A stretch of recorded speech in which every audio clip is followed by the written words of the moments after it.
If you're an agency owner who is wishing that you would have more time freedom, have the ability to relax somewhere on a beach in the Philippines, have a Tuesday afternoon just for yourself, with your family, then this is the video for you. Because today we're going to be discussing one of the biggest issues that agency owners have when it comes to their business. Now, a lot of entrepreneurs will start a business and they will soon come into realization that they aren't able to have the time freedom, their goals are not being met, the business isn't working properly, and they're just super frustrated at what's happening at the moment.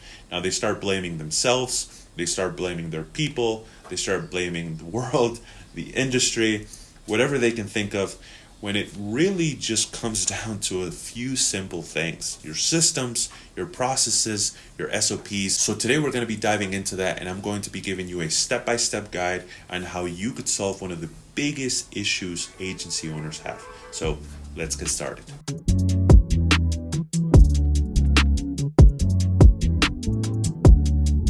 Okay, so let's start with just understanding what all these terms mean. What are systems? What are processes? What are SOPs? So systems are a repeatable way of achieving an outcome. Okay, that's what systems are. Processes are the steps that you have to take to be able to achieve that outcome, right? And then SOPs are the instructions, the step-by-step guide on how to complete that process successfully. If you look at it from a hierarchy, you have systems. Inside of those systems, you have processes. And then inside of those processes, or actually not inside, but just what describes or tells you how to complete that process, are the SOPs. That's the first thing. Now let's jump into the 3-step process on how you can build systems for your agency. So the first step is to think about your client journey. From the moment they sign on, what is the workflow? And then workflow, what that means, the meaning of a workflow is basically the transition from a person or a stage onto the next stage, onto the next person. So if you think about a workflow, one example is they see your ad, that's stage 1. They click on the schedule a call, that's stage 2. They jump on the sales call, that's stage 3. They sign the agreement, stage 4. Then they are onboarded, that's stage 5. So that's the workflow, right? So that's what you want to be thinking about, the workflow of your client's journey. Once you understand your client's journey and it's completely visible to you, maybe you've written it down or you've put it on a document, or maybe you've created a brain map, right? Once you can see all the steps, now you just want to list them down, because those are going to be your processes that you are going to want to focus on and you're going to want to create SOPs for. So each process should have SOP steps that are going to be guiding the person or your team to completing that process successfully. So step 2 is going to be how to ensure that your team, yourself, the whole organization is following this process every time they work on a client's deliverable, project, whatever you want to call it, campaign. Every time they do that they're following this process. So how do we do that? Well, first of all, we need to get everything into one location, right?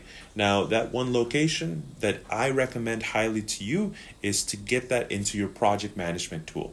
If you don't have a project management tool yet, I recommend you definitely get one. This needs to be the place where you and your team live, where you work, where everything exists, okay? So we're not going to have things maybe on a Google document, on a Google Sheet, all spread out into different sections. We're going to have it all into one project management tool.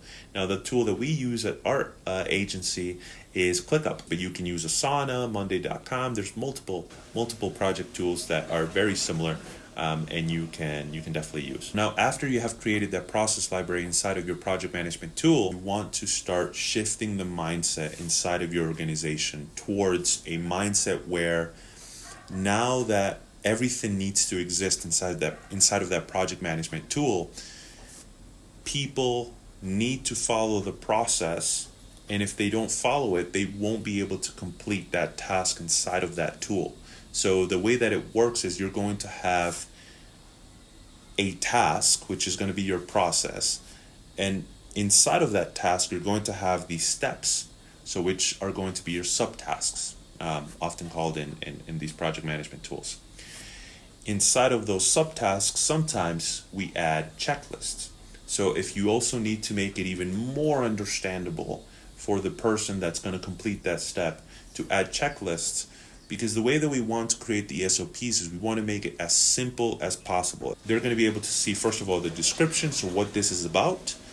Then they're going to be able to see all of the steps that are inside of that process, and even checklists that are going to be needed to be checked off just so they can complete the process, because no task is going to be able to be finalized until you have completely checked off all the subtasks, all the checklists. So that's the way that we can ensure that people are following the process, and that would be step number 2. Okay, so now the final step, step number 3, is maintenance and optimization. So ideally what you want to do is you want to have your head of departments maintaining and optimizing these processes either on a when needed basis or on a quarterly basis as a minimum. This person should be looking at what is related to their department and then be able to update processes if needed. You're going to want to have each head of department be accountable and follow this process so that you guys can ensure that these are being optimized and updated every quarter at least. So these are the 3 steps that you can take to build your systems for your company, just to ensure that there's a little bit more clarity. There's a whole recipe as to how you guys work, how you fulfill your clients, and how you're able to provide a consistent level of service, that it would be a high quality of service to every client that comes on board. Let me know in the comments if you guys have any questions, or if you guys would like to jump on a free consultation with me. I can guide you step by step exactly on how to do this. Just click the link in the description. Okay, that's it for today, guys. So I hope you guys have a wonderful rest of your day, and see you guys soon.